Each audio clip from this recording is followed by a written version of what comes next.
I never had a father's love. Never grew up with a father. Wanted to be a great father when I began to have children. But it wasn't until I really experienced God up close that I really began to discover the heart of a father. And that was profound in my life, not having a father. And so God became the father I didn't have. And I'd say that's number one. And then it wasn't just God's love, it was God's favor.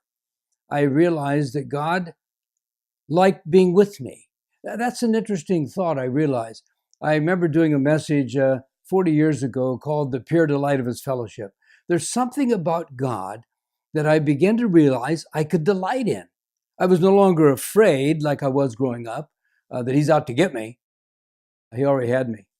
But I remember that as I look back on it, with just a real joy.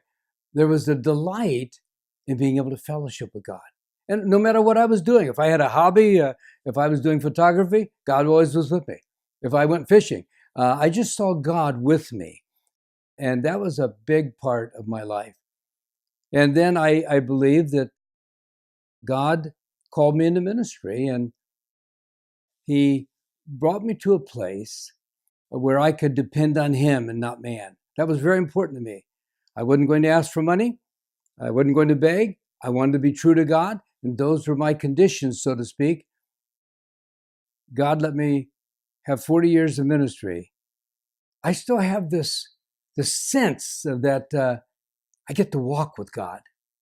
There's something exciting about knowing that no matter how old you are, it doesn't get old with God.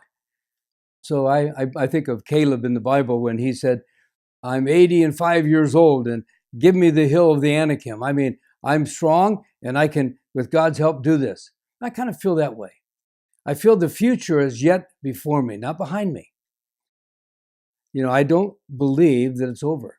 And so I'm excited to know that God has given me the faith to still go on great adventures.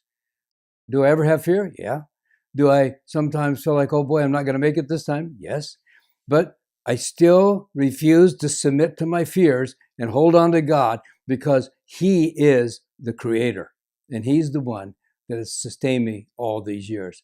So I would say, going forward in my future, I still have this confidence that God is about to do something, and He keeps doing it. And so I want to help encourage others to believe God up close, not in a distance, not just in the Bible, but up close, in a relationship that moves them forward with great confidence and great faith. That's my hope.